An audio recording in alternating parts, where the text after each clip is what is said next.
차가 고장난 건 출장길 한복판이었습니다. 비서에게 전화를 걸었지만 이 산골까지는 차량이 2시간은 걸린다고 했고 저는 어쩔 수 없이 비포장도로를 따라 걷기 시작했습니다. 명품 슈트는 진흙에 더럽혀졌고 평소라면 절대 걷지 않았을 이런 길을 오늘따라 제 발로 걷고 있었습니다. 이게 뭐하는 짓인가? 임원회의에서 수백억짜리 계약을 따내고 정장 차림으로 외신 인터뷰를 하던 제가 지금은 촌길 한복판에서 진흙을 밟고 있다니. 저는 헛웃음을 흘리며 걸었습니다. 해가 저물 무렵 저 멀리 초가집 몇 채가 보였습니다. 그런데 그때였습니다. 한 초가집 대문 앞에 작은 그림자 2개가 서 있는 게 보였습니다. 아이들이었습니다. 7살쯤 되어 보이는 남자아이와 여자아이, 쌍둥이처럼 닮은 2아이가 낡은 배낭을 메고 서 있었습니다. 아줌마, 제발이요.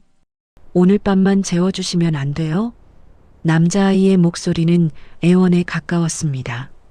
대문 안쪽에서 50대쯤 되어 보이는 여자가 인상을 찌푸리며 손사래를 쳤습니다. 안 돼. 우리 집도 먹고 살기 힘들어. 어디 고아원이나 경찰서 가봐. 제발이요. 배가 너무 고파요. 밥만 주시면. 여자아이가 작은 목소리로 말했지만 여자는 이미 대문을 닫아버렸습니다. 철컥. 대문이 닫히는 소리와 함께 2아이는 그 자리에 멍하니 서 있었습니다. 저는 몇 걸음 떨어진 곳에서 그 장면을 지켜봤습니다. 이상했습니다. 저는 평생 남의 사정에 관심을 가져본 적이 없었습니다. 길거리의 모금함도 직원들의 가정사도 그 어떤 것도 제 삶을 흔들지 못했습니다. 그런데 지금 저 아이들이 당하는 모멸이 왜인지 가슴에 비수처럼 박혔습니다. 내 모습이 저렇게 보이는구나. 진흙투성이 구두, 흐트러진 머리, 초라한 이 행색. 평소에 저라면 절대 겪지 않았을 이 순간이 저를 저 아이들과 같은 자리에 세워놓은 것 같았습니다. 저는 결국 아이들에게 다가갔습니다. 너희들 어디 갈 데 없니? 2아이가 깜짝 놀라 저를 올려다봤습니다. 경계하는 눈빛이었습니다. 아저씨세요? 남자아이가 조심스럽게 물었습니다. 저는 순간 당황했습니다. 짧은 머리, 바지 정장 차림의 제 모습이 남자로 보였던 모양입니다. 아니, 아줌마야. 이 근처에 묵을 곳 찾고 있어. 아줌마도 집이 없어요? 여자아이가 천진하게 물었고 저는 뭐라 대답해야 할지 몰라 그저 고개를 끄덕였습니다. 집이 없다고 해야 하나? 강남에 펜트하우스가 있는데. 하지만 그 말은 차마 꺼낼 수 없었습니다. 그럼 아줌마, 우리랑 같이 자요. 저기 빈집 있어요. 남자아이가 손가락으로 골목 안쪽을 가리켰습니다. 폐가처럼 보이는 낡은 단층 집이 보였습니다. 그렇게 우리는 함께 그 빈집으로 들어갔습니다. 집안은 먼지투성이었고 전기도 들어오지 않았습니다. 저는 가방에서 손전등을 꺼내 불을 밝혔고 아이들은 신기한 듯 제 주변에 모여들었습니다. 아줌마, 부자예요? 여자아이가 눈을 반짝이며 물었습니다. 부자? 그렇지. 나는 재벌가 회장이야. 하지만 지금 이 순간만큼은 그 모든 게 아무 의미 없다는 생각이 들었습니다. 아니야. 그냥 일하다가 길 잃은 사람이야. 배낭에서 간단한 간식거리를 꺼냈습니다. 출장길에 항상 챙기는 초콜릿과 과자였습니다. 아이들은 주저없이 받아 먹었고 저는 그 모습을 물끄러미 바라봤습니다. 얼마나 굶었길래. 밤이 깊어지고 아이들은 구석에 웅크려 잠들었습니다. 저는 손전등 불빛을 낮춰 아이들을 비췄습니다. 그런데 그때 여자아이의 목에 걸린 무언가가 손전등 빛에 반짝였습니다. 저는 천천히 다가가 그것을 확인했습니다. 낡은 은반지. 심장이 멈추는 것 같았습니다. 그 반지는 30년 전 제가 딸의 손에 쥐어줬던 바로 그 반지였습니다. 안쪽에 새겨진 작은 글씨까지 틀림없었습니다. 사랑하는 내 딸에게 마이너스 엄마가. 손이 떨렸습니다. 이게 어떻게. 저는 그 자리에 주저앉았습니다. 가슴이 터질 것 같았습니다. 30년 전 재벌가의 압력으로 갓 낳은 딸을 입양 보내야 했을 때 저는 그 반지를 딸의 작은 손에 끼워줬습니다. 엄마가 너를 사랑했다는 걸 언젠가 알아줘. 그 반지가 지금 이 아이의 목에 걸려 있다는 건 이 아이들이 내 손주란 말인가. 저는 떨리는 손으로 입을 가렸습니다. 울음이 터져 나올 것 같았지만 참았습니다.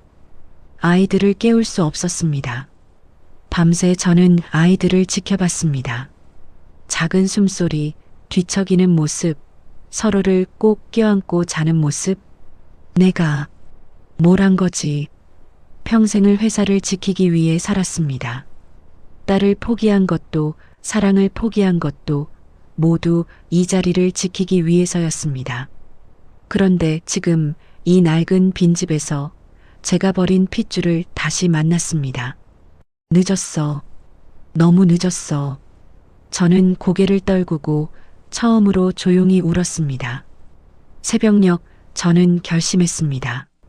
이 아이들을 내가 데려가야 해. 손전등 불빛 아래서 밤새 아이들을 지켜보며 저는 수없이 그 반지를 확인했습니다. 틀림없었습니다. 30년 전 제 손으로 딸에게 끼워줬던 바로 그 반지였습니다. 아이들이 눈을 뜨자 저는 최대한 자연스럽게 말을 건넸습니다. 잘 잤니?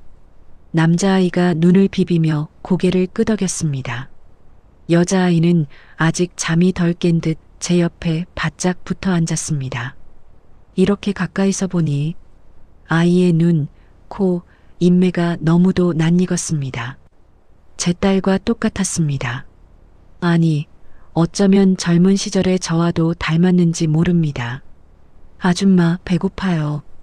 여자아이가 배를 움켜쥐며 말했습니다.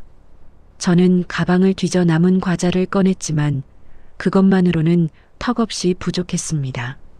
잠깐만 기다려. 아줌마가 밥 사올게. 저는 서둘러 밖으로 나갔습니다. 마을 입구의 작은 슈퍼에서 컵라면과 김밥을 샀습니다. 계산대 아주머니가 저를 힐끗 보더니 말했습니다. 도시서 오셨나 봐요? 그 차림으로 여기까지 왜 오셨어요? 일이 있어서요. 아, 그래요. 요즘 이 동네도 개발한다고 난리예요. 땅 보러 오신 분들 많던데. 저는 대답 대신 고개만 끄덕이고 서둘러 나왔습니다. 땅을 본다. 그래, 평소에 나라면 그랬겠지. 하지만 지금 제 머릿속엔 오직 아이들 뿐이었습니다.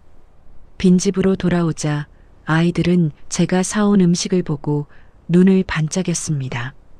와, 김밥이다. 두 아이는 한 줄씩 나눠 먹으며 행복해했습니다. 저는 그 모습을 보며 가슴이 먹먹해졌습니다. 고작 1,000원짜리 김밥에 이렇게 기뻐하다니. 식사를 마친 뒤 저는 조심스럽게 물었습니다. 너희 부모님은 어디 계시니? 순간 두 아이의 표정이 굳었습니다. 남자아이가 고개를 떨구며 작게 말했습니다.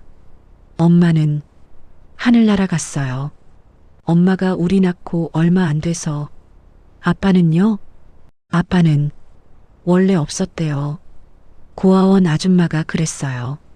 여자아이가 덧붙였습니다.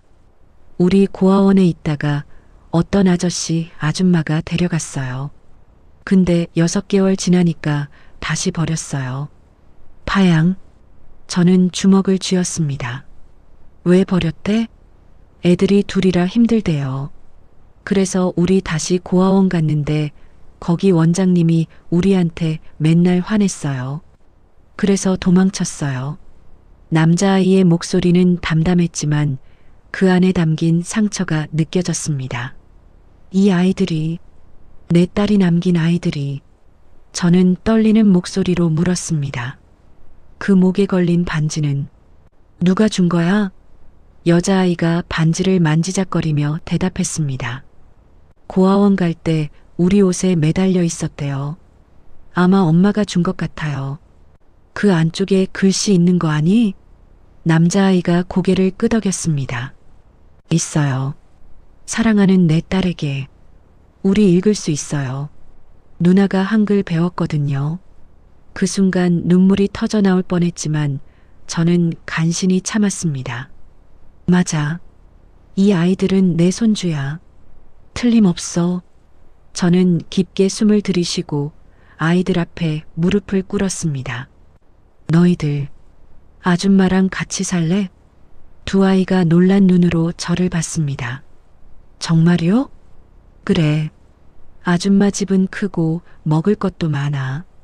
너희가 원하는 거 다 해줄 수 있어.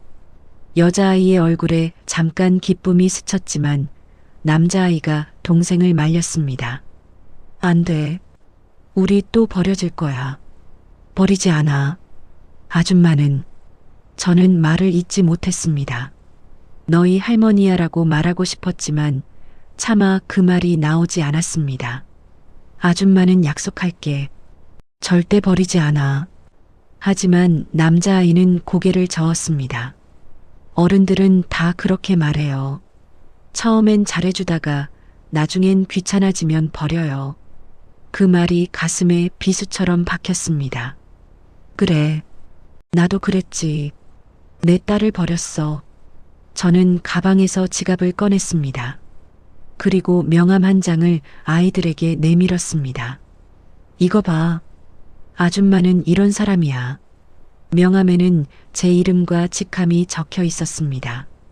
대한그룹 회장 강은희. 남자아이가 명함을 받아들고 천천히 글자를 읽었습니다. 회장. 그래. 아줌마는 큰 회사를 운영해. 그러니까 너희를 책임질 수 있어. 순간 남자아이의 표정이 싸늘하게 변했습니다. 그럼 아줌마, 부자예요? 그렇다고 할 수 있지. 남자아이가 명함을 바닥에 던졌습니다. 거짓말쟁이. 부자면서 왜 어제 우리한테 거짓말했어요? 우리 불쌍해서 도와주려는 거죠? 아니야, 그게 아니라. 우리 필요 없어요. 동정받고 싶지 않아요. 여자아이도 오빠 뒤에 숨으며 저를 경계했습니다. 저는 당황했습니다. 아이들의 반응이 이럴 줄은 몰랐습니다. 애들아, 오해야. 아줌마는 진심으로. 가요. 우리 혼자서도 잘 살 수 있어요. 남자아이가 배낭을 메고 동생의 손을 잡았습니다. 잠깐만 기다려. 하지만 두 아이는 이미 문 밖으로 뛰어나갔습니다. 저는 그 자리에 멍하니 서 있었습니다. 바닥에 떨어진 명함을 주워들고 저는 헛웃음을 흘렸습니다. 강은희, 대한그룹 회장. 평생 이 이름과 자리를 지키기 위해 모든 걸 포기했는데 지금 이 순간만큼은 이 모든 게 저를 가로막는 장벽처럼 느껴졌습니다. 아이들 눈엔 내가 그저 동정하는 부자로 보였구나. 저는 주저앉았습니다. 어떻게 해야 하지? 어떻게 해야 아이들이 내 진심을 알까? 휴대폰이 울렸습니다. 비서의 전화였습니다. 회장님, 차량 도착했습니다. 위치 보내주시면 바로 모시러 가겠습니다. 알았어. 저는 천천히 일어났습니다. 서울로 돌아가면 다시 회장이 되는 거겠지. 하지만 발이 떨어지지 않았습니다. 창밖으로 저 멀리 아이들의 뒷모습이 보였습니다. 두 아이는 서로 손을 꼭 잡고 산길을 따라 걸어가고 있었습니다. 내가 놓쳐버리면 다시는 찾을 수 없을지도 몰라. 저는 명함을 주머니에 넣고 결심했습니다. 포기할 수 없어. 이번엔 절대 포기하지 않아. 서울로 돌아온 저는 그날 밤 비밀리에 사람을 고용했습니다. 쌍둥이 남매를 찾아줘. 그리고 그 아이들의 모든 기록을 추적해. 제 손은 떨리고 있었습니다. 이 조사가 끝나면 나는 진실을 마주해야 해. 내 딸이 어떻게 살았는지, 어떻게 죽었는지, 그리고 저 아이들이 정말 내 핏줄인지 모든 것을 알게 될 것입니다. 다음 날 아침 저는 신뢰하는 사설 탐정을 불렀습니다. 회장실 문을 닫고 저는 조심스럽게 입을 열었습니다. 비밀 조사를 의뢰하고 싶습니다. 절대 외부에 알려져선 안 됩니다. 탐정은 고개를 끄덕였습니다. 물론입니다, 회장님. 어떤 조사를 원하십니까? 저는 가방에서 아이들 사진을 꺼냈습니다. 산골에서 몰래 찍은 사진이었습니다. 이 쌍둥이 남매를 찾아주세요. 그리고 이 아이들의 출생 기록, 입양 기록, 모든 것을 추적해 주세요. 혹시 회장님과 관련이? 그건 제가 확인할 겁니다. 빠르게 부탁합니다. 탐정이 나간 후 저는 책상 서랍을 열었습니다. 그 안에는 30년 전부터 간직해온 작은 상자가 있었습니다. 떨리는 손으로 상자를 열자 은반지 하나가 나왔습니다. 쌍둥이가 가진 반지의 짝. 안쪽에는 똑같은 글씨가 새겨져 있었습니다. 사랑하는 내 딸에게 엄마가. 저는 반지를 꼭 쥐었습니다. 미나야, 엄마가 너무 늦었구나. 일주일 후 탐정으로부터 두꺼운 파일이 도착했습니다. 저는 회의를 모두 취소하고 회장실에 혼자 남았습니다. 비서에게도 누구도 들이지 말라고 지시했습니다. 파일을 펼치는 손이 떨렸습니다. 첫 페이지, 출생신고서, 이름 강민아, 출생일 1994년 3월 15일, 입양일 1994년 4월 2일, 18일. 내가 안고 있었던 시간은 고작 18일이었구나. 눈물이 흘러내렸지만 저는 페이지를 넘겼습니다. 입양 가족 기록. 양부모 이진수, 박순희. 입양 취소일 없음. 비고 양부모는 미나를 친자식처럼 사랑하며 키웠음. 미나는 평범한 가정에서 성장. 그래도 사랑받으며 자랐구나. 조금 안도했지만 다음 페이지를 넘기는 순간 가슴이 무너졌습니다. 사망 기록. 이름 강민아 개명 전 이민아. 사망일 2020년 6월 3일. 사망 원인 교통사고. 사망 당시 상황 쌍둥이 출산 후 3개월 남편 없이 혼자 아이들 키우던 중 사고사. 5년 전. 저는 파일을 책상 위에 내려놓고 두 손으로 얼굴을 감쌌습니다. 5년 전에 내가 죽었는데 나는 그것도 모르고 회의실에서 실적 보고를 받고 있었구나. 울음이 터져 나왔습니다. 회장실의 방음벽 덕분에 아무도 들을 수 없었습니다. 저는 처음으로 이 자리에 앉은 이후 처음으로 소리내어 울었습니다. 한참을 운 뒤 저는 다시 파일을 펼쳤습니다. 쌍둥이 출생 기록. 이름 강지호, 강지은. 출생일 2020년 3월 1일. 어머니 강민아. 아버지 미상. 미나야, 너도 혼자 애를 낳았구나. 엄마처럼. 그 다음 페이지는 더 가슴 아팠습니다. 고아원 입소 기록. 입소일 2020년 6월 10일 어머니 사망 7일 후. 보호자 없음. 입양일 2021년 1월 15일. 파양일 2021년 7월 20일. 사유 양부모의 경제적 어려움 및 쌍둥이 양육 부담. 6개월. 고작 6개월 만에 버려졌어. 마지막 페이지에는 최근 기록이 있었습니다. 고아원 재입소. 재입소일 2021년 7월 25일. 탈출일 2024년 10월 2일.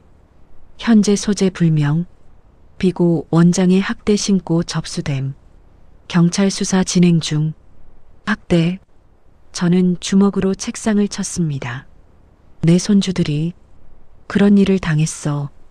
저는 의자에 깊숙이 몸을 묻었습니다. 창밖으로 서울 도심이 보였습니다. 저 아래 어딘가에서 수만 명의 사람들이 살아가고 있었습니다. 나는 여기 63층에서 뭘 하고 있었던 거지? 임원회의, 주주총회, 해외 출장, 신규 사업 론칭, 그 모든 것들이 무슨 의미였을까요? 제 딸은 혼자 아이를 낳고 혼자 키우다 혼자 죽었습니다. 제 손주들은 고아원을 전전하며 학대당하고 버려지고 결국 길거리를 떠돌고 있습니다. 내가 지킨 이 자리가 대체 뭐란 말인가? 책상 위에 놓인 2025년 경영 전략 보고서가 눈에 들어왔습니다. 겉표지에는 이렇게 적혀 있었습니다. 대한그룹 100년 기업으로 가는 길. 저는 보고서를 집어들고 한참을 바라봤습니다. 100년 기업. 가족도 없는 기업이 100년을 간다고 무슨 의미가 있나? 휴지통에 던져버리고 싶었지만 그러지 못했습니다. 이 자리는 30년 전 제가 모든 것을 포기하고 얻은 자리였으니까요. 저녁 펜트하우스에 돌아와서도 저는 아무것도 할 수 없었습니다. 가사도우미가 저녁을 차려놨지만 손도 대지 않았습니다. 혼자 이 넓은 집에 앉아 있으니 문득 산골의 그 허름한 빈집이 떠올랐습니다. 그때 아이들은 김밥 한 줄에 그렇게 기뻐했는데 저는 냉장고를 열어봤습니다. 각종 수입 과일, 유기농 채소, 고급 치즈와 와인, 넘쳐나는 음식들. 이 많은 걸 혼자 먹으면서 나는 뭐가 행복했던 거지. 냉장고 문을 닫고 저는 거실 소파에 주저앉았습니다. 아이들 얼굴이 자꾸 떠올랐습니다. 지호, 지은. 두 아이의 이름을 속으로 불러봤습니다. 미나가 지어준 이름이겠지. 지혜롭게 호랑이처럼 살라는 지호, 지혜롭고 은혜로운 지은. 좋은 이름이었습니다. 미나야, 넌 엄마보다 훨씬 좋은 엄마였구나. 그때 휴대폰이 울렸습니다. 탐정의 전화였습니다. 회장님, 쌍둥이 소재를 파악했습니다. 심장이 뛰었습니다. 어디 있어요? 강원도 산골 폐가에 숨어 지내고 있습니다. 위치 전송해드리겠습니다. 아이들 상태는 열악합니다. 먹을 것도 부족하고 겨울이 다가오는데 난방도 안 됩니다. 저는 눈을 감았습니다. 제발 아프지 말아라. 계속 감시해 주세요. 제가 직접 가겠습니다. 회장님이 직접 가십니까? 네. 이번엔 제대로 해야 하니까요. 전화를 끊고 저는 침실로 갔습니다. 옷장을 열자 명품 슈트들이 줄지어 걸려 있었습니다. 저는 가장 구석에 있는 오래된 점퍼를 꺼냈습니다. 20년도 더 된 회장이 되기 전에 입던 옷이었습니다. 이번엔 강은희 회장이 아니라 그냥 할머니로 가야지. 거울을 봤습니다. 60대 중반의 여자, 주름진 얼굴, 피곤한 눈빛. 이 나이에 다시 시작할 수 있을까? 하지만 저는 고개를 끄덕였습니다. 할 수 있어. 아니, 해야만 해. 탐정이 알려준 위치는 폐교된 초등학교 뒤편의 낡은 단층 집이었습니다. 저는 차를 멀찌감치 세우고 걸어서 집에 접근했습니다. 아이들이 내 차를 보면 또 오해할 테니까. 집 주변을 조심스럽게 살피자 마당에서 아이들의 목소리가 들렸습니다. 오빠 배고파? 조금만 참아. 내일 마을 가서 뭐라도 구해올게. 근데 오빠, 우리 언제까지 이렇게 살아? 모르겠어. 일단 여기선 아무도 우릴 안 괴롭히잖아. 가슴이 찢어지는 것 같았습니다. 저 어린 것들이 굶으면서도 서로를 의지하며 살고 있구나. 저는 대문을 두드렸습니다. 똑똑. 안에서 움직이는 소리가 들렸고 잠시 후 대문이 살짝 열렸습니다. 지호였습니다. 아이는 저를 보자 눈을 크게 떴습니다. 아줌마. 안녕, 지호야. 어떻게 여길? 지호의 표정이 싸늘하게 굳었습니다. 우릴 쫓아온 거예요? 아니야. 그냥 너희가 걱정돼서. 필요 없어요. 우리 괜찮아요. 아이는 대문을 닫으려 했지만 저는 재빨리 문을 붙잡았습니다. 지호야, 제발. 이야기 좀 하자. 싫어요. 아줌마가요. 그때 안에서 지은이의 목소리가 들렸습니다. 오빠 누구야? 아무도 아니야. 들어가 있어. 저는 무릎을 꿇었습니다. 지호야, 제발 아줌마 말 좀 들어줘. 너희한테 할 말이 있어. 지호가 저를 내려다봤습니다. 7살 아이의 눈빛이라고 믿기지 않을 만큼 그 눈에는 깊은 상처와 경계심이 서려 있었습니다. 뭔데요? 안에서 이야기해도 될까? 한참을 망설이던 지호가 결국 대문을 열었습니다. 집안은 제가 상상했던 것보다 더 열악했습니다. 전기도 수도도 나오지 않았습니다.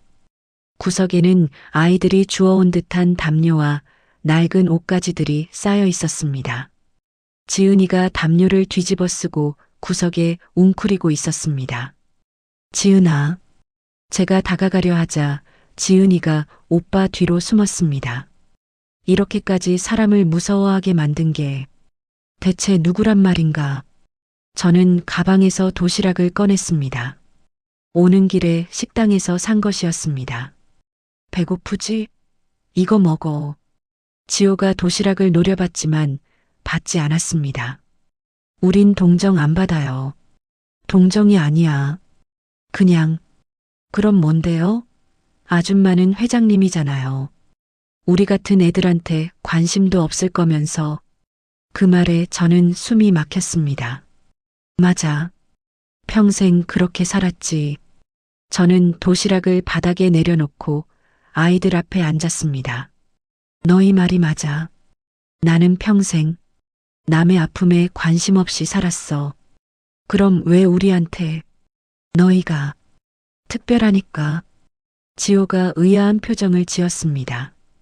특별? 우리가? 저는 입을 열려다 말고 고개를 숙였습니다. 지금 말해야 하나? 너희가 내 손주라고. 하지만 그 말이 쉽게 나오지 않았습니다. 그때 밖에서 차 소리가 들렸습니다. 누군가 이 외진 곳까지 찾아온 것입니다. 저는 긴장하며 창밖을 내다봤습니다. 한 여자가 차에서 내렸습니다. 50대 중반쯤 되어 보이는 깔끔한 차림의 여자. 저는 그 얼굴을 보는 순간 얼어붙었습니다.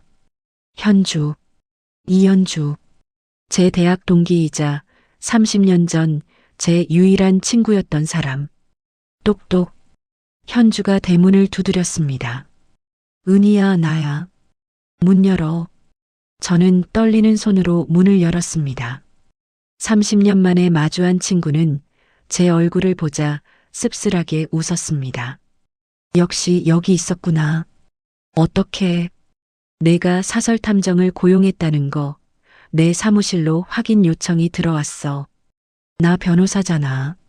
저는 그제야 기억했습니다. 현주가 아동 인권 전문 변호사라는 것을. 넌 왜 여기까지? 현주가 가방에서 봉투 하나를 꺼냈습니다. 이거 전해주려고. 미나가 죽기 전에 내게 맡긴 거야. 미나가. 저는 떨리는 손으로 봉투를 받았습니다. 봉투 겉면에는 이렇게 적혀 있었습니다. 엄마에게 마이너스 강미나. 저는 그 자리에 주저앉았습니다. 이게 언제? 5년 전이야. 미나가 교통사고 나기 한 달 전에 내게 왔었어. 만약 내가 죽으면 이걸 엄마에게 전해달라고. 왜 이제야 주는 거야? 현주가 한숨을 쉬었습니다. 널 찾을 수가 없었어. 내가 결혼도 안 했고 성도 강씨로 그대로고. 대한그룹 회장이 너란 걸 확인하는 데만 3년이 걸렸어. 저는 봉투를 꼭 껴안았습니다. 읽어봐. 그리고 저 아이들 좀 봐. 미나의 마지막 부탁이야. 현주는 아이들에게 다가가 부드럽게 말을 걸었습니다. 안녕. 너희가 지호, 지은이구나. 나는 현주 이모라고 해. 너희 엄마 친구였어. 지호가 조심스럽게 물었습니다. 우리 엄마를 아셨어요? 응. 엄마는 정말 착한 사람이었어. 너희를 무척 사랑했단다. 지은이가 담요 밖으로 고개를 내밀었습니다. 엄마가 우리 사랑했어요? 그럼 세상에서 제일 많이. 저는 그 대화를 들으며 떨리는 손으로 봉투를 열었습니다. 편지 내용. 엄마에게. 엄마 잘 지내고 계세요? 저예요, 미나. 이 편지를 쓰는 게 맞는 건지 모르겠어요. 엄마는 저를 버린 사람이니까요. 하지만 현주 언니가 내 마음을 적어도라고 해서 펜을 들었어요. 엄마, 저 쌍둥이 낳았어요. 지호랑 지은이. 정말 예쁜 애들이에요. 근데 아빠는 없어요. 저처럼 혼자 낳았어요. 이상하죠? 엄마 딸이 엄마랑 똑같이 살고 있어요. 전 엄마를 원망했어요. 어렸을 때부터 계속 왜 저를 버렸는지, 왜 저를 사랑하지 않았는지. 근데 제가 아이를 낳고 나서야 알았어요. 엄마도 선택의 여지가 없었다는 걸. 재벌가 딸이 혼자 애를 낳는다는 게 얼마나 큰 스캔들인지, 그 자리를 지키기 위해 엄마가 얼마나 많은 걸 포기해야 했는지. 이제는 조금 이해해요. 하지만 엄마 한 가지만 부탁해요.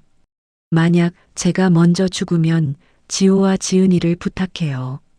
엄마처럼 버려지지 않게 해주세요. 엄마가 저한테 못해준 사랑을 제 아이들한테는 해주세요. 너무 늦지 않았으면 좋겠어요. 사랑합니다, 엄마. 마이너스 미나 올림. 편지를 다 읽은 저는 더 이상 참을 수 없었습니다. 오열이 터져 나왔습니다. 미나야, 미나야. 현주가 제 어깨를 안았습니다. 울어. 30년 동안 참았잖아. 저는 현주의 어깨에 얼굴을 묻고 처음으로 모든 것을 내려놓았습니다. 회장이라는 자리도, 강한 척하던 가면도 모두. 한참을 온 뒤 저는 고개를 들어 아이들을 봤습니다. 지호와 지은이는 저를 놀란 눈으로 바라보고 있었습니다. 아줌마, 왜 울어요? 지은이가 조심스럽게 물었습니다. 저는 눈물을 닦고 아이들에게 다가갔습니다. 지호야, 지은아. 아줌마가 할 이야기가 있어. 뭔데요? 저는 깊게 숨을 들이쉬고 입을 열었습니다. 나는 너희 할머니야. 아이들은 움직이지 않았습니다. 지호가 먼저 입을 열었습니다. 거짓말이에요. 아니야. 정말이야. 너희 엄마 미나는 내 딸이었어. 지은이가 고개를 저었습니다. 아니야. 우리 할머니 없어. 미안해. 할머니가 너무 늦었어. 너희 엄마를 버렸고 너희한테도 늦게 왔어. 지호의 눈에 눈물이 고였습니다. 할머니면 왜 진작 안 찾아온 거예요? 우리가 고아원에서 맞을 때, 추운 겨울에 떨 때 왜 안 온 거예요? 그 말에 저는 대답할 수 없었습니다. 그래, 나는 너무 늦었어. 현주가 대신 말했습니다. 할머니는 너희가 어디 있는지 몰랐어. 알았다면 진작 찾아왔을 거야. 그럼 이제 우리 데려가려는 거예요? 저는 고개를 끄덕였습니다. 응, 너희와 함께 살고 싶어. 지호가 동생의 손을 꼭 잡았습니다. 안 갈 거예요.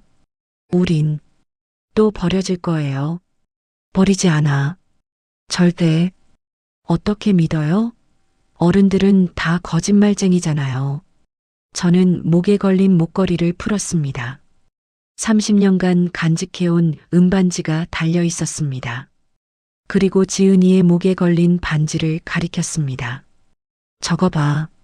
너희가 가진 반지랑 똑같지? 두 아이가 반지를 비교해 봤습니다. 진짜 똑같아. 이건 너희 엄마한테 준 거야. 30년 전에. 그리고 이건 할머니가 간직한 거고, 저는 두 반지를 맞춰봤습니다. 완벽하게 하나가 됐습니다. 이제 믿겠니? 지호와 지은이는 서로를 바라봤습니다. 그리고 천천히, 아주 천천히 제게 다가왔습니다.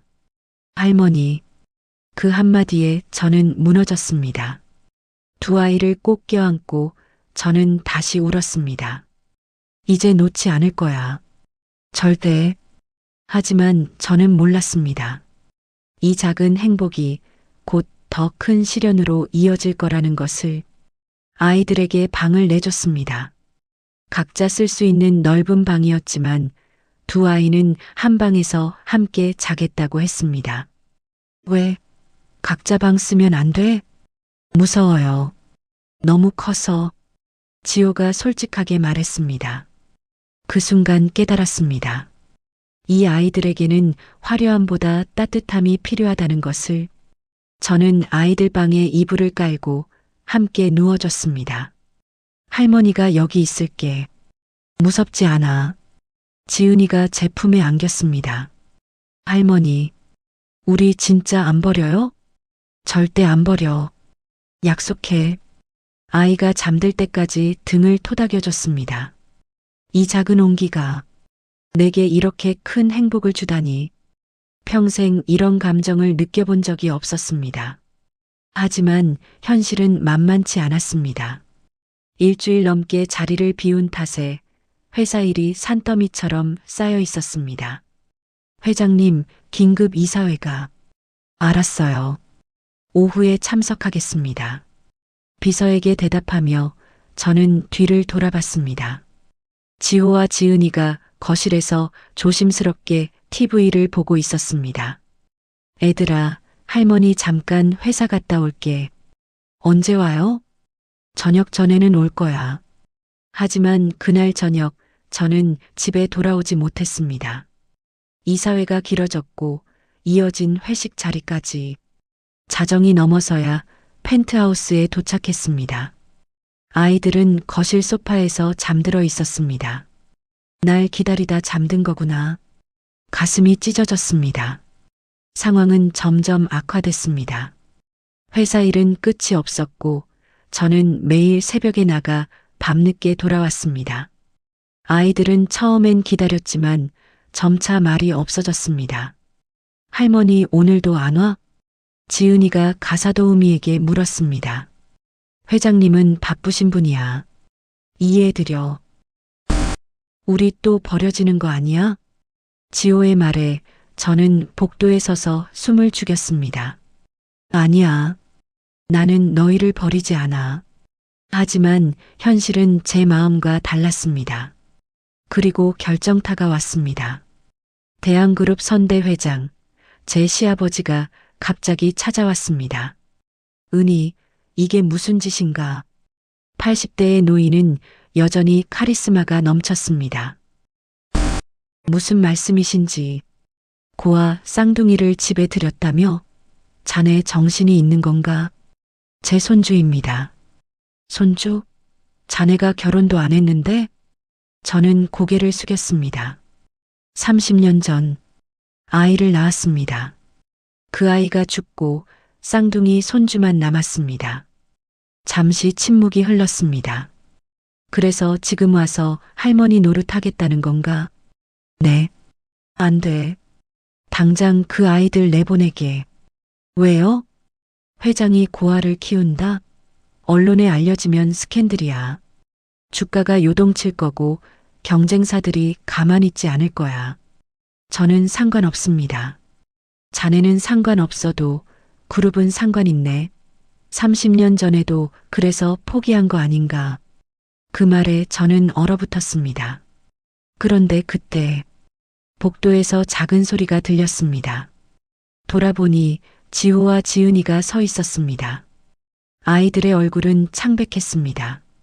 할머니, 우리 때문에 할머니가 힘든 거예요? 아니야, 지호야. 30년 전에도 포기했다는 게 엄마 말하는 거죠? 지은이가 떨리는 목소리로 물었습니다. 시아버지가 인상을 찌푸렸습니다. 애들이 다 듣고 있었어? 은희, 자네 어떻게 가르친 건가? 조용히 하세요.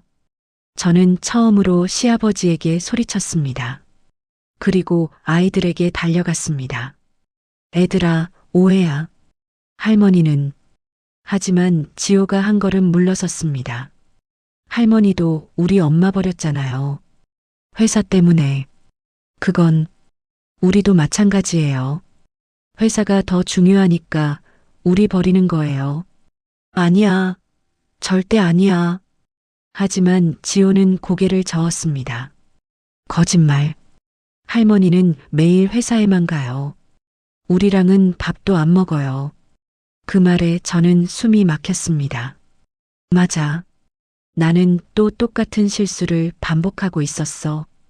그때 초인종이 울렸습니다. 현주였습니다. 은희야, 문 열어. 내가 왔어. 문을 열자 현주는 상황을 한눈에 파악했습니다. 회장님, 실례지만 잠시 나가주시겠습니까? 자네는 누군가? 저는 이 아이들의 법정 보호인입니다. 그리고 은희의 친구고요. 시아버지가 코웃음을 쳤지만 결국 나갔습니다.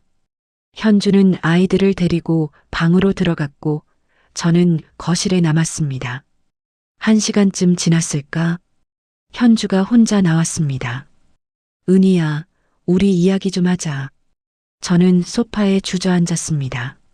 나 또 망쳤어. 아직 늦지 않았어. 아니야. 나는 30년 전에도 딸을 버렸고 지금도 손주들을 똑같이 대하고 있어. 나는 변하지 않았어. 현주가 제 손을 잡았습니다. 그럼 지금이라도 변해. 아직 기회가 있어. 어떻게? 선택해. 회장직이냐, 아이들이냐. 저는 고개를 들었습니다. 뭐, 둘 다 가질 순 없어, 은희야.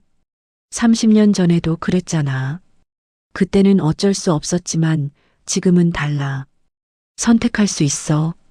하지만 회사를 버리면 회사는 다른 사람이 할 수 있어. 하지만 저 아이들한테 할머니는 너밖에 없어. 저는 창밖을 바라봤습니다.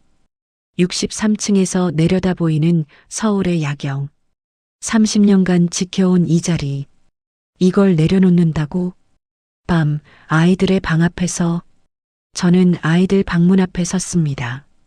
안에서 아이들의 대화가 들렸습니다.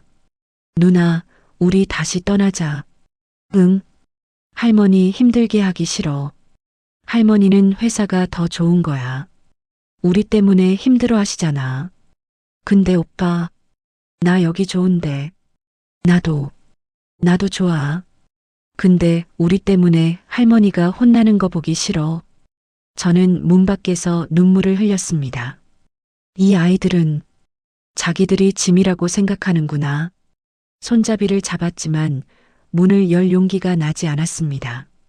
나는 뭘 선택해야 하는 거지. 책상 서랍을 열었습니다. 미나의 편지가 들어 있었습니다. 다시 펼쳐 읽었습니다. 엄마가 저한테 못해준 사랑을 제 아이들한테는 해주세요. 너무 늦지 않았으면 좋겠어요. 저는 편지를 가슴에 안았습니다. 미나야, 엄마가 뭘 해야 할지 알려줘. 오전 9시 저는 긴급 이사회를 소집했습니다. 임원들이 모두 모인 회의실. 저는 단상에 섰습니다. 오늘 여러분께 중요한 발표가 있습니다. 회장님, 신규 사업 건입니까? 아닙니다. 저는 깊게 숨을 들이쉬었습니다. 저는 회장직을 내려놓겠습니다. 회의실이 순식간에 술렁였습니다. 무슨 말씀이십니까? 갑자기 왜 그러십니까? 저는 손을 들어 정적을 만들었습니다. 30년간 이 자리를 지켜왔습니다. 하지만 이제 더 중요한 자리가 생겼습니다. 더 중요한 자리가 대체 뭡니까? 저는 미소를 지었습니다. 할머니요. 쪽지를 든 채 저는 아이들 방으로 뛰어갔습니다. 옷장은 비어 있었고 아이들이 가져온 작은 배낭도 사라졌습니다. 지호야, 지은아. 저는 집안을 미친 듯이 뒤졌습니다. 욕실, 베란다, 심지어 다용도실까지. 하지만 아이들은 어디에도 없었습니다. 언제 나간 거야? CCTV를 확인했습니다. 새벽 5시 아이들이 배낭을 메고 조심스럽게 현관문을 나서는 모습이 보였습니다. 3시간 전, 저는 떨리는 손으로 휴대폰을 꺼냈습니다. 현주에게 전화를 걸었습니다. 현주야, 아이들이 사라졌어. 뭐, 언제? 새벽에. 쪽지만 남기고 나갔어. 어떡하지? 진정해. 경찰에 신고했어? 아직. 어떻게 해야 할지 몰라서. 당장 신고해. 나도 지금 갈게. 실종 신고를 하러 간 경찰서. 담당 형사가 쪽지를 보며 고개를 저었습니다. 이건 가출이네요. 실종이 아니라. 가출이든 실종이든 제발 찾아주세요. 아이들이 7살밖에 안 됐어요. 회장님, 저희도 찾아보겠지만 가출한 아이들은 대부분 아는 곳으로 가거든요. 혹시 아이들이 갈 만한 곳 없으세요? 갈 만한 곳. 저는 멍하니 서 있었습니다. 나는 아이들에 대해 아는 게 없어. 좋아하는 음식, 가고 싶은 곳, 만나고 싶은 사람. 아무것도 몰랐습니다. 함께 산 지 2주밖에 안 됐고 그마저도 대부분 회사에 있었으니까요. 모르겠습니다. 형사가 한숨을 쉬었습니다. 일단 수배는 해놓겠습니다. CCTV 추적도 하고요. 연락 오면 바로 알려드릴게요. 집으로 돌아온 저는 아이들 방문 앞에 섰습니다. 문을 열고 들어갔습니다. 깔끔하게 정돈된 방. 이불도 개켜져 있었고 창문도 닫혀 있었습니다. 이렇게까지 정리하고 갔어. 침대 위에 작은 그림이 놓여 있었습니다. 지은이가 그린 것 같았습니다. 크레용으로 그린 서툰 그림. 세 사람이 손을 잡고 있는 그림. 할머니, 지호 오빠 나. 그림 아래에는 이렇게 적혀 있었습니다. 우리 가족전은 그 그림을 가슴에 안고 그 자리에 주저앉았습니다. 미안해. 할머니가 미안해. 저는 직접 아이들을 찾아 나섰습니다. 서울역, 강남역, 고속버스 터미널. 아이들 사진을 들고 사람들에게 물어봤습니다. 이 아이들 보셨나요? 쌍둥이에요. 아니요, 못 봤는데요. 제발 잘 봐주세요. 7살이에요. 하루 종일 돌아다녔지만 아무런 단서도 찾지 못했습니다. 밤늦게 집에 돌아왔을 때 저는 완전히 지쳐 있었습니다. 현주가 찾아와 있었습니다. 은희야, 일단 먹어. 이러다 내가 쓰러지겠어. 먹을 수가 없어. 아이들이 밥은 먹고 다니는지. 경찰이 CCTV 추적하고 있어. 곧 찾을 거야. 하지만 이틀이 지나도 사흘이 지나도 아무런 소식이 없었습니다. 회사의 혼란의 장직 사임 발표 이후 회사는 혼란에 빠졌습니다. 임원들이 계속 전화를 걸어왔지만 저는 모두 거절했습니다. 회장님, 주가가 폭락하고 있습니다. 회장님, 이사회에서 사임 철회를 요구하고 있습니다. 회장님, 제발 답 좀 주십시오. 하지만 저는 더 이상 회사 일에 관심이 없었습니다. 아이들만 찾으면 돼. 5일째 밤아이들이 사라진 지 5일째 되는 밤. 저는 펜트하우스 거실 바닥에 앉아 아이들의 물건들을 꺼내봤습니다. 지호가 아껴 입던 낡은 티셔츠, 지은이가 좋아하던 작은 인형, 두 아이가 함께 그린 그림들. 내가 이걸 버리지 말고 잘 챙겨뒀어야 했는데 그때 휴대폰이 울렸습니다. 모르는 번호였습니다. 여보세요? 강은희 회장님이십니까? 네, 그런데요. 강원도 산골병원입니다. 여기 쌍둥이 남매가 입원했는데 보호자 연락처가 회장님으로 되어 있어서요. 심장이 멎는 줄 알았습니다. 아이들이 다쳤나요? 여자아이가 심한 고열로 응급실에 왔습니다. 남자아이는 괜찮은데 동생 때문에 많이 놀란 것 같고요. 지금 당장 갑니다. 새벽 1시 저는 차를 몰고 강원도로 향했습니다. 고속도로를 달리며 저는 눈물을 흘렸습니다. 제발, 제발 무사해라. 내비게이션이 표시하는 3시간이 너무 길게 느껴졌습니다. 왜 하필 강원도까지? 아이들이 뭘 하려고? 그러다 문득 깨달았습니다. 그곳, 우리가 처음 만난 곳이잖아. 아이들은 처음 만났던 그 산골로 돌아간 것입니다. 산골 병원 새벽 4시 병원에 도착했습니다. 응급실로 뛰어가자 작은 침대에 지은이가 누워 있었습니다.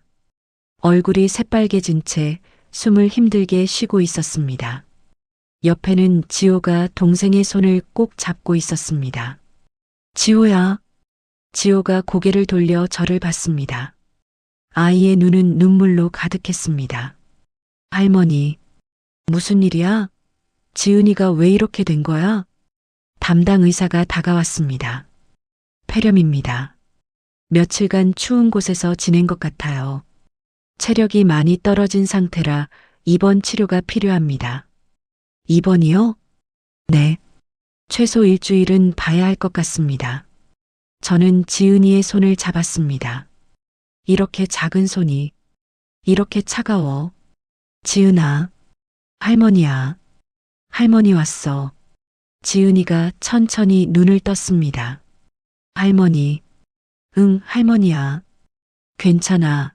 이제 괜찮아. 할머니, 미안해요. 우리 나쁜 아이예요. 아니야, 아니야. 나쁜 건 할머니야. 저는 아이의 손을 꼭 쥐고 눈물을 흘렸습니다. 복도에서 마이너스 지호와의 대화 지은이가 다시 잠들고 저는 지호를 복도로 데리고 나왔습니다. 지호야, 왜 여기까지 온 거야? 지호가 고개를 숙였습니다. 여기가 우리가 할머니 처음 만난 곳이잖아요. 그래서 우리 여기 오면 할머니 생각날 것 같아서. 근데 여기 오니까 더 슬펐어요. 아이의 어깨가 떨렸습니다. 할머니는 우리보다 회사가 더 중요한 거 알아요. 그래서 우리 그냥 가려고 했어요. 지호야. 근데 지은이가 아팠어요. 처음엔 괜찮다고 했는데 갑자기 쓰러졌어요. 무서웠어요, 할머니. 지호가 제 품에 안겼습니다. 지은이가 죽을까봐 무서웠어요. 엄마처럼 하늘 날아갈까봐. 저는 지호를 꼭 안았습니다. 미안해, 지호야. 할머니가 정말 미안해. 할머니는 왜 왔어요? 회사 일 바쁘잖아요. 할머니, 이제 회사 그만뒀어. 지호가 눈을 크게 떴습니다. 뭐요? 회장 안 해. 이제 할머니는 그냥 너희 할머니야. 정말이에요? 그래. 할머니가 깨달았어. 세상에서 제일 중요한 건 너희라는 걸. 지호가 울기 시작했습니다. 할머니, 우리 정말 안 버려요? 절대 안 버려. 할머니가 죽을 때까지 너희 곁에 있을 거야. 일주일 후 지은이의 상태가 호전됐습니다. 일주일간 저는 병실을 떠나지 않았습니다. 밤에는 간이 침대에서 자고 낮에는 아이들과 함께 있었습니다. 회사에서 계속 전화가 왔지만 모두 무시했습니다. 할머니, 배고파요. 그래. 뭐 먹고 싶어? 떡볶이요. 떡볶이? 알았어. 할머니가 사올게. 병원 앞 분식집에서 떡볶이를 사왔습니다. 세 사람이 병실에서 둘러앉아 떡볶이를 먹었습니다. 할머니, 맛있어요. 할머니가 먹어도 돼요? 그럼. 할머니도 떡볶이 좋아해. 이런 게 행복이구나. 펜트하우스에서 혼자 먹던 고급 코스 요리보다 이 병실의 1,000원짜리 떡볶이가 훨씬 맛있었습니다. 퇴원 전날 밤지은이와 지호가 잠든 밤, 저는 창밖을 바라봤습니다. 산골의 밤하늘에는 별이 가득했습니다. 미나야, 엄마가 이제야 깨달았어. 30년 동안 지켜온 회장 자리. 그것이 전부라고 생각했지만 진짜 중요한 건 이 아이들이었습니다. 너무 늦게 깨달았지만 그래도 다행이야. 휴대폰이 진동했습니다. 시아버지의 문자였습니다. 은희, 회장직 복귀 안 할 건가? 그룹이 위기다. 저는 문자를 읽고 답장을 보냈습니다. 죄송합니다. 저는 이제 할머니로 살겠습니다. 그리고 휴대폰을 껐습니다. 퇴원 후 저는 아이들과 함께 산골 마을에 작은 집을 얻었습니다. 펜트하우스와는 비교도 안 되는 방 2개짜리 낡은 단층 집. 하지만 아이들은 좋아했습니다. 할머니, 여기 마당도 있어요. 여기서 꽃도 키울 수 있겠다. 저는 짐을 풀며 생각했습니다. 이제 진짜 시작이야. 진짜 가족으로. 2주 후 매일 아침 일찍 일어나 아이들 도시락을 쌌습니다. 서투른 솜씨였지만 아이들은 좋아했습니다. 할머니, 오늘 반찬 뭐예요? 계란말이랑 소시지. 맛있을 거야. 와, 감사합니다. 아이들을 학교에 데려다 주고 장을 보고 집안일을 하고 평생 한 번도 해보지 않았던 일들이었지만 이상하게 행복했습니다. 이게 엄마들이 느끼는 행복이구나. 아이들이 학교에 간 사이 저는 빨래를 널고 있었습니다. 그때 대문 앞에 검은색 고급 세단 2대가 섰습니다. 차에서 내린 사람은 시아버지와 대한그룹 법무팀이었습니다. 은희, 이게 무슨 짓인가? 시아버지의 목소리는 차갑게 가라앉아 있었습니다. 무슨 말씀이신지. 그룹 주가가 30% 폭락했네. 자네가 회장직을 버린 탓이야. 부회장이 잘 처리하실 겁니다. 부회장은 능력이 부족해. 자네가 돌아와야 해. 저는 고개를 저었습니다. 못 돌아갑니다. 저는 이제 그 고아들 때문에 30년 쌓은 걸 다 버린단 말인가. 고아가 아닙니다. 제 손주입니다. 시아버지가 코웃음을 쳤습니다. 손주? DNA 검사라도 했나? 그 말에 저는 멈칫했습니다. DNA 검사 하지 않았어. 아이들이 가진 반지, 미나의 편지, 모든 정황이 맞았기에 확신했지만 공식적인 검사는 하지 않았습니다. 필요 없습니다. 저는 확신합니다. 확신? 증거도 없이? 시아버지가 법무팀 직원에게 눈짓하자 한 명이 서류 봉투를 꺼냈습니다. 이게 뭡니까? 자네 딸 강미나의 사망 당시 기록이야. 여기 보게. 미나는 쌍둥이를 낳은 지 3개월 후 사망했어. 그래서요? 그런데 이상한 점이 있더군. 미나의 출산 기록과 그 쌍둥이의 출생신고 날짜가 맞지 않아. 저는 서류를 받아들었습니다. 떨리는 손으로 내용을 확인했습니다. 강미나 출산 기록. 출산일 2020년 2월 28일. 쌍둥이 출생신고. 출생일 2020년 3월 1일. 이틀 차이. 그렇지. 출산 기록과 출생신고가 이틀이나 차이나. 이건 비정상적이야. 그게 무슨 의미입니까? 시아버지가 차갑게 말했습니다. 누군가 출생신고를 조작했거나 아니면 그 아이들이 미나의 자식이 아닐 가능성이 있다는 거야. 가슴이 덜컥 내려앉았습니다. 아니, 그럴 리 없어요. DNA 검사를 해보게. 그러면 확실해질 거야. 필요 없습니다. 왜? 두려운 건가? 만약 그 아이들이 자네 손주가 아니라면 자네는 30년 쌓은 모든 걸 남의 아이를 위해 버린 셈이 되는데. 저는 입술을 깨물었습니다. 설마. 그럴 리 없어.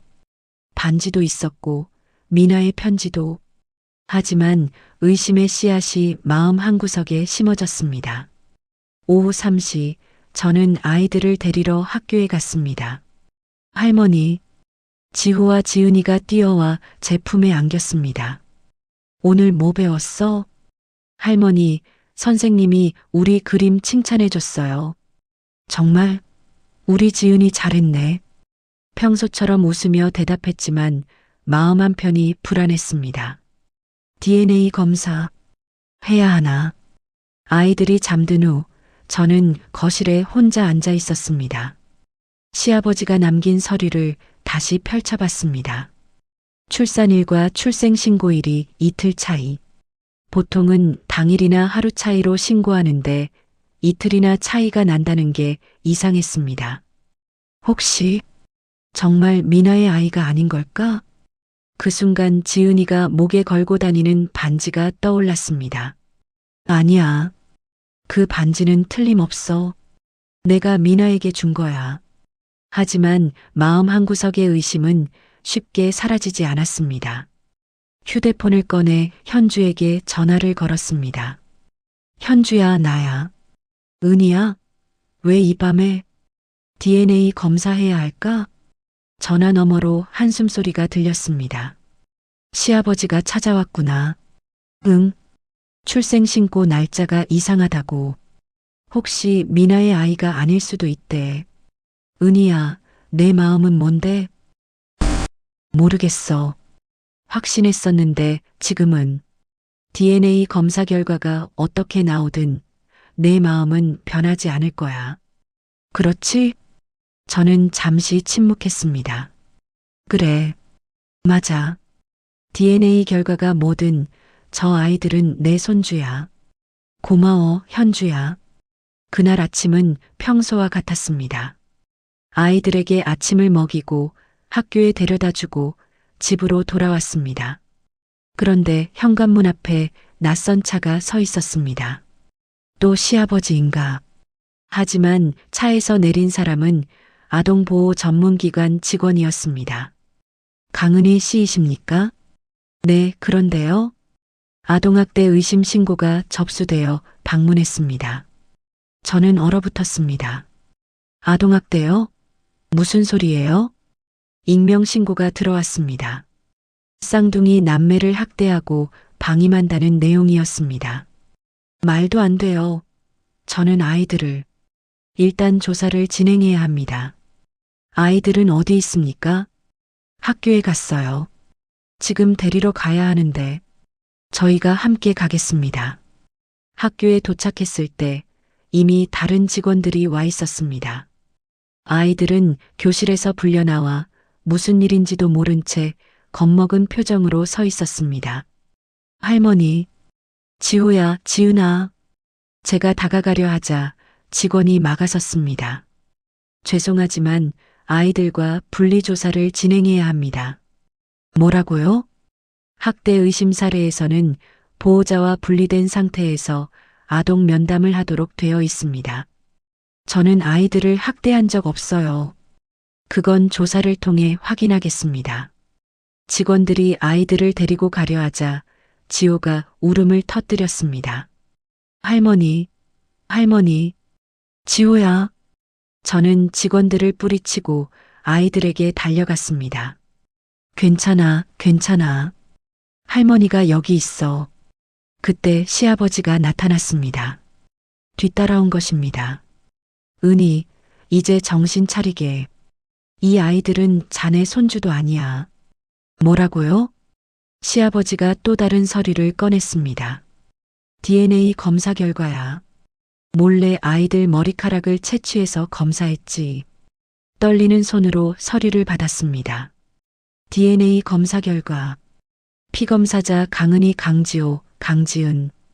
관계 혈연관계 아님 99.9% 확률. 아니, 아니야. 세상이 무너지는 것 같았습니다. 맞지? 이 아이들은 자네 손주가 아니야. 그러니 이제 회사로 돌아오게. 저는 서류를 보며 눈물이 흘러내렸습니다. 혈연관계가 아니라고? 그럼 그동안 제가 믿었던 모든 게 거짓이었단 말인가? 미나의 편지는, 반지는, 모든 게. 그때 지은이가 소리쳤습니다. 할머니, 우리 정말 할머니 손주 아니에요? 저는 대답할 수 없었습니다. 지호가 떨리는 목소리로 물었습니다. 그럼 우리 또 버려지는 거예요? 그 말에 저는 정신이 번쩍 들었습니다. 아니야. 혈연이 아니면 어때? 저는 서류를 바닥에 던졌습니다. 혈연 관계가 뭐가 중요합니까?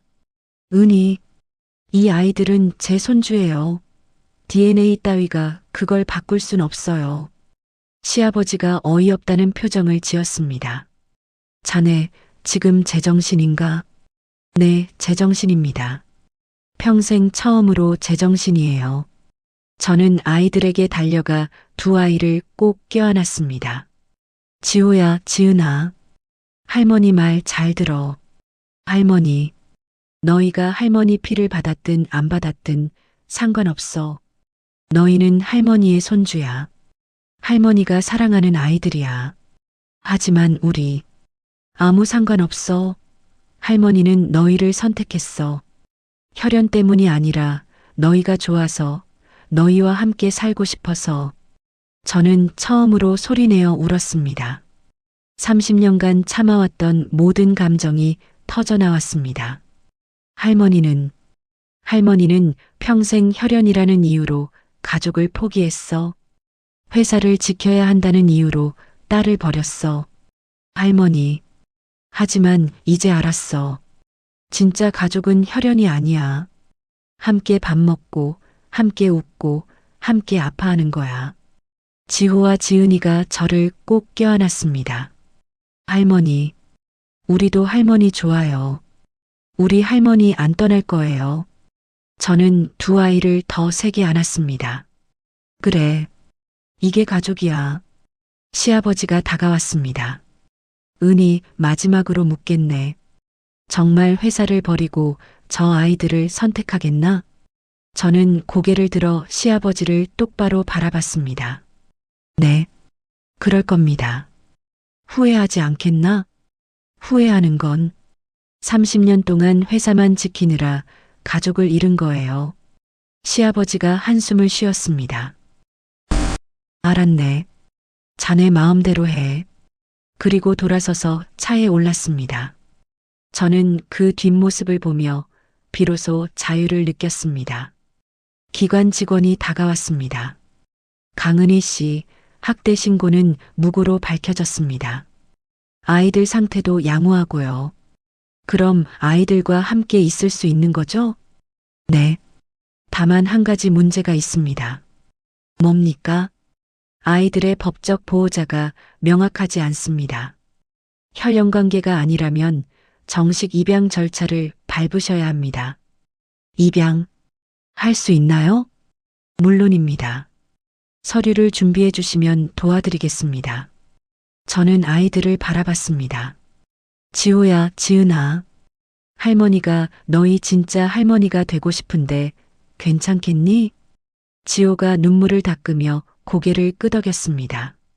할머니, 우리 진짜 가족 되는 거예요? 그래, 진짜 가족. 지은이가 활짝 웃었습니다. 좋아요. 할머니랑 영원히 함께 있을 거예요.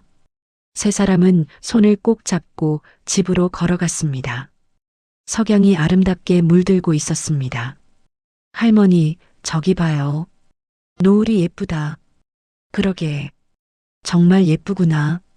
저는 아이들의 손을 꼭 쥐었습니다. 미나야, 엄마가 약속을 지켰어. 혈연은 아니었지만 이 아이들을 지켜내겠다고, 사랑하겠다고. 고마워, 미나야. 이 아이들을 엄마에게 보내줘서. 바람이 불어왔습니다. 마치 미나가 대답하는 것 같았습니다. 엄마, 잘했어요. 이제 행복하세요. 저녁 식탁에 둘러앉아 저는 아이들에게 모든 이야기를 시작했습니다. 할머니에게는 딸이 있었어. 이름은 미나. 지호와 지은이가 조용히 귀를 기울였습니다. 30년 전 할머니는 딸을 포기했어. 회사를 지켜야 한다는 이유로 갓 낳은 딸을 입양 보냈지. 왜요? 그때 할머니는 어리석었어. 회사가 전부라고 생각했거든. 저는 눈물을 닦으며 계속했습니다. 미나는 좋은 집에 입양돼서 행복하게 자랐어. 그리고 커서 너희를 낳았단다. 지은이가 눈을 크게 떴습니다. 미나가 우리 엄마예요? 할머니는 그렇게 믿었어. 너희가 가진 반지가 미나에게 준 거였고 미나의 편지도 있었거든. 근데 DNA 검사는 저는 고개를 끄덕였습니다. 맞아. DNA 검사 결과 너희는 미나의 아이가 아니었어. 침묵이 흘렀습니다. 그럼 우리 엄마는 누구예요? 저는 며칠 전 현주에게 받은 또 다른 자료를 꺼냈습니다. 현주 이모가 조사해줬어. 너희 엄마의 진짜 이름은 이수진이야. 이수진? 응. 수진은 미나의 절친이었어. 고등학교 때부터 친구였대.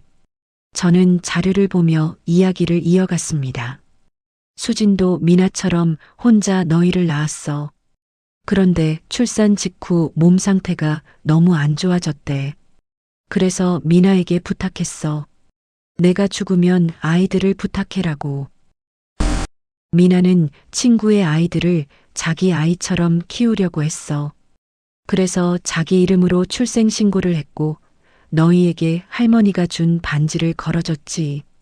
지호가 조심스럽게 물었습니다. 그럼 미나는 우리 진짜 엄마가 아니었어요? 생물학적으로는 아니야. 하지만 미나는 너희를 진짜 자식처럼 사랑했어. 수진이 죽고 나서 3개월 동안 혼자 너희를 키웠거든. 저는 미나가 남긴 일기장을 꺼냈습니다. 현주가 최근에 찾아준 것이었습니다. 여기 봐. 미나가 쓴 거야. 미나의 일기. 2020년 4월 15일. 지호와 지은이가 웃기 시작했다. 수진아, 내 아이들 정말 예쁘다. 내가 꼭 잘 키울게. 2020년 5월 3일. 오늘 지은이가 처음으로 엄마라고 했다. 울컥했다. 내 배에서 나온 아이는 아니지만 이 아이들은 내 아이야. 2020년 5월 20일. 엄마에게 이 아이들을 보여주고 싶다. 엄마, 나는 엄마가 나한테 못해준 사랑을 이 아이들한테 주고 있어. 일기를 읽는 동안 저는 계속 눈물을 흘렸습니다. 미나는 할머니보다 훨씬 좋은 엄마였어. 지호와 지은이도 울고 있었습니다. 미나 엄마, 우리 사랑해줬구나. 그래, 너희를 정말 사랑했어. 그러다 사고를 당한 거야. 저는 2 아이를 안았습니다. 그래서 할머니가 약속을 지키려는 거야. 미나가 너희를 사랑한 것처럼 할머니도 너희를 사랑할 거야. 법원에서 입양이 확정되는 날이었습니다. 판사가 서류를 검토하고 말했습니다. 강은희 씨, 정말 이 아이들을 입양하시겠습니까? 혈연관계도 아니고 나이도 많으신데. 저는 단호하게 대답했습니다. 네. 이 아이들은 제 손주입니다. 하지만 혈연관계가 혈연보다 중요한 게 있습니다. 사랑입니다. 판사가 미소를 지었습니다. 알겠습니다. 그럼 이제부터 강지호, 강지은은 강은희 씨의 법적 손자, 손녀로 인정됩니다. 망치 소리가 울렸습니다. 또 그 소리와 함께 우리는 진짜 가족이 되었습니다. 밖으로 나오자 현주가 기다리고 있었습니다. 축하해, 은희야. 고마워, 현주야. 내가 없었으면 불가능했을 거야. 현주가 아이들에게 선물 상자를 건넸습니다.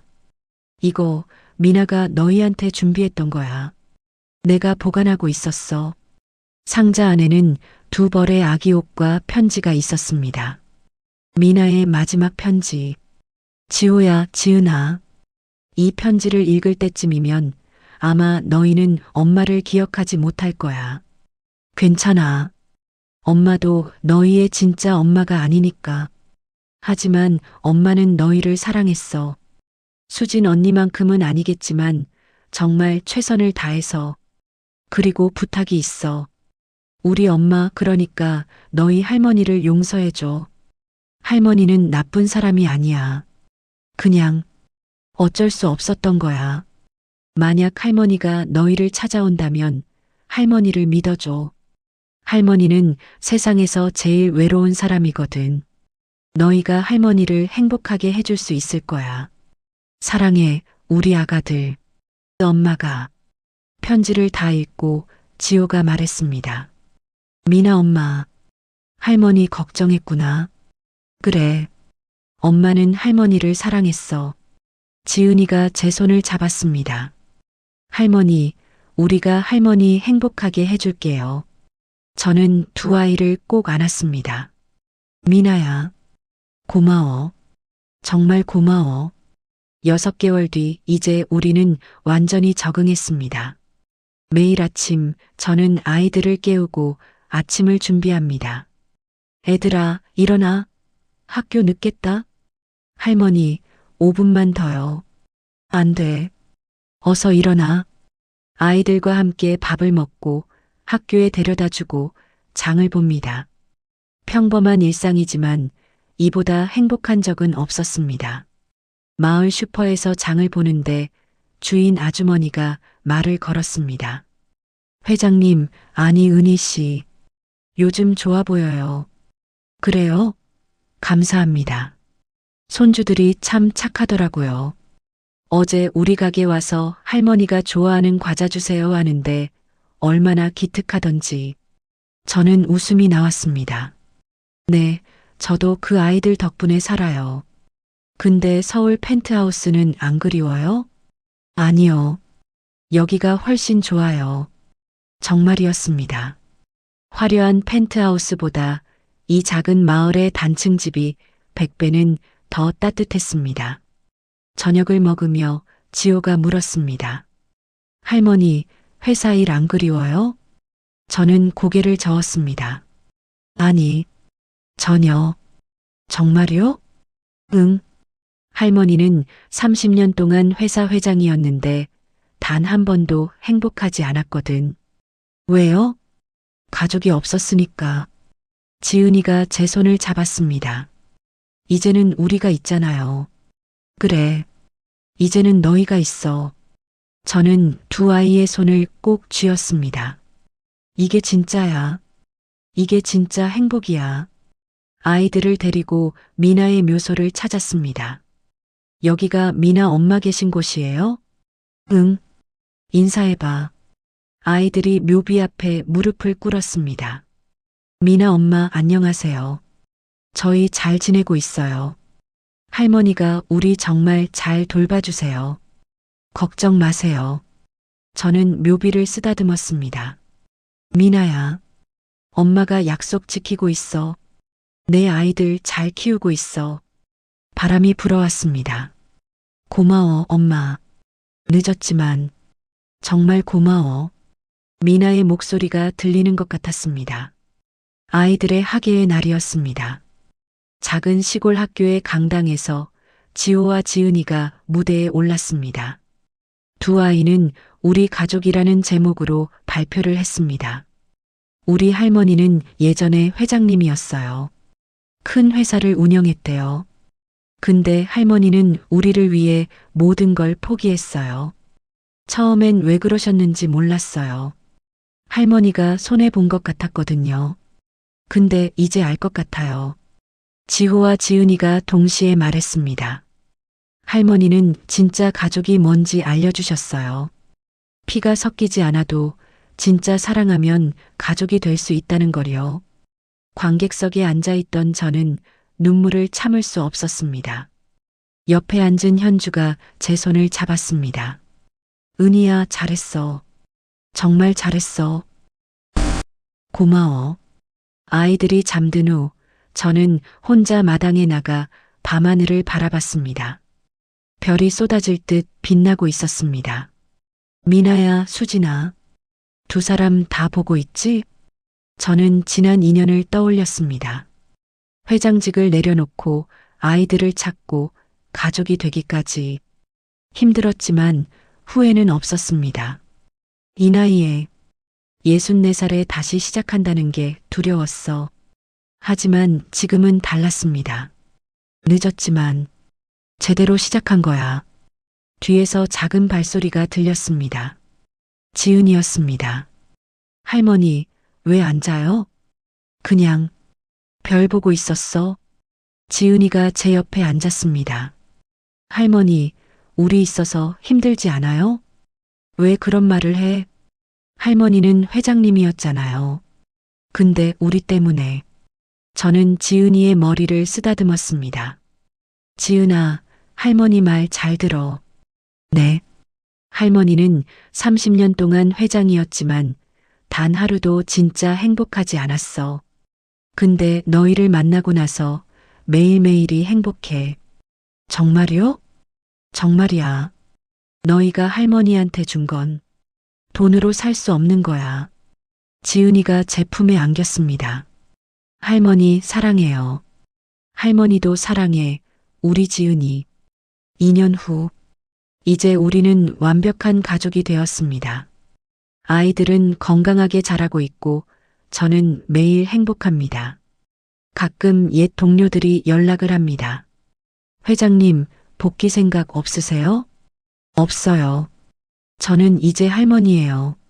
하지만 회사는 다른 사람이 하면 돼요. 하지만 제 손주들의 할머니는 저밖에 없어요. 그리고 전화를 끊습니다. 후회는 없습니다.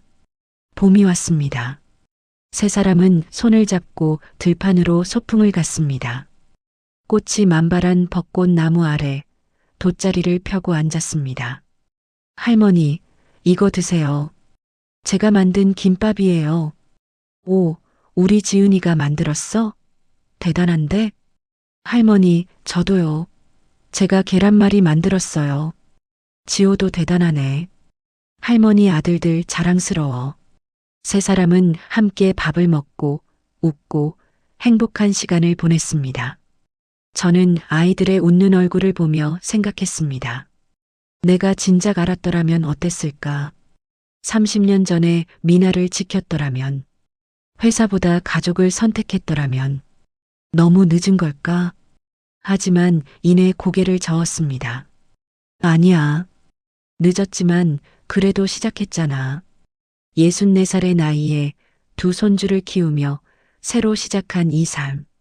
힘들고 때로는 외롭고 가끔은 내가 잘하고 있는 건가 의심도 들지만 그래도 행복합니다. 진짜 행복합니다. 할머니, 뭐 생각해요? 지호가 물었습니다. 저는 미소를 지었습니다.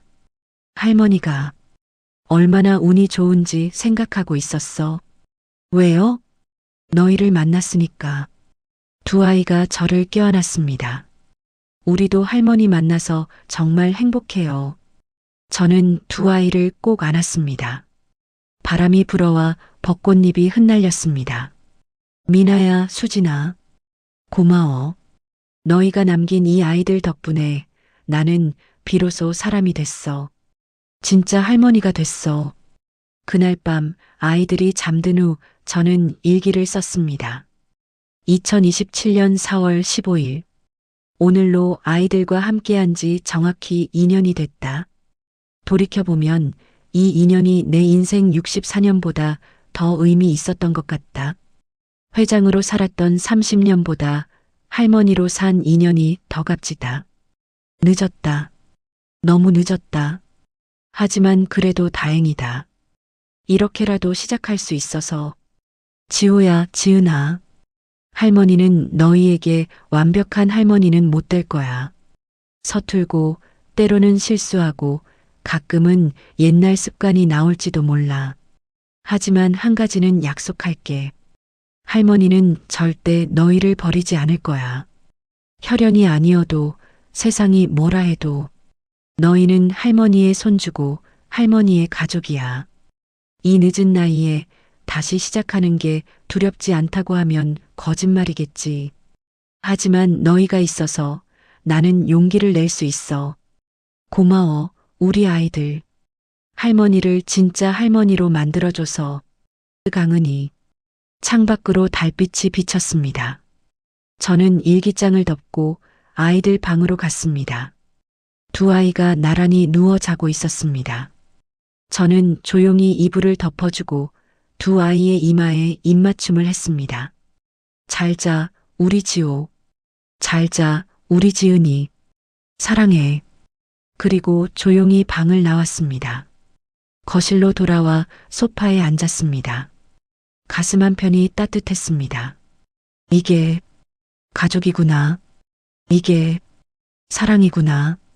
64년을 살아오며 이제야 깨달았습니다. 늦었지만 그래도 괜찮습니다. 이제부터라도 제대로 살아갈 테니까요. 진짜 할머니로, 진짜 가족으로